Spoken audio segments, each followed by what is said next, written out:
role for the police department. So what happens now?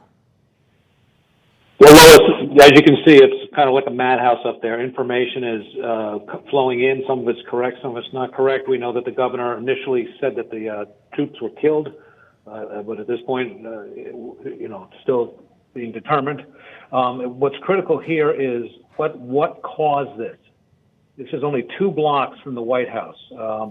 Was it a targeted attack against National Guardsmen, or was it National Guardsmen, just doing their law enforcement mission?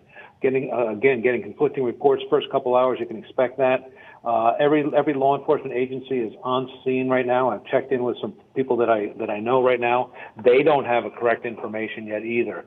But the issue is, if this was a targeted attack, we know that there's National Guard throughout several cities in the country right now. So there's going to be major concern that there could be some coordinated attack against National Guardsmen. And this is just going to ramp up everything in every city across the country. A very, very dangerous time. Rich, what do you do if you're in charge of security in this situation and protecting people and protecting National Guards people? What do you do at this point? What's your next move? Your next move is to see where your National Guard are deployed. You hate to set this up like almost like a war zone, but it's going to be very different. The National Guard first went into the city unarmed. Then the ROE, which is rules of engagement, were changed, and they were provided weapons, handguns. Some of them are actually carrying long guns. Looking at the pictures right now, you can see it's mostly handguns that they're carrying.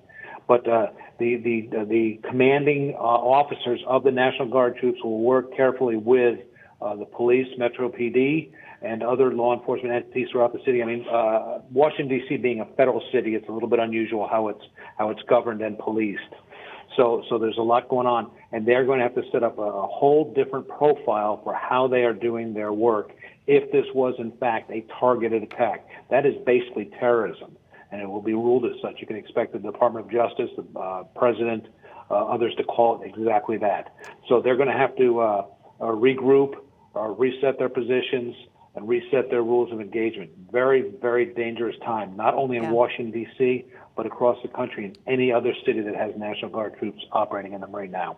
All right. Thank you very much, Rich, for the insight. And you can see large response there in Washington, D.C. We'll stay on top of the newest information and pass it on to you. A tragic crash just before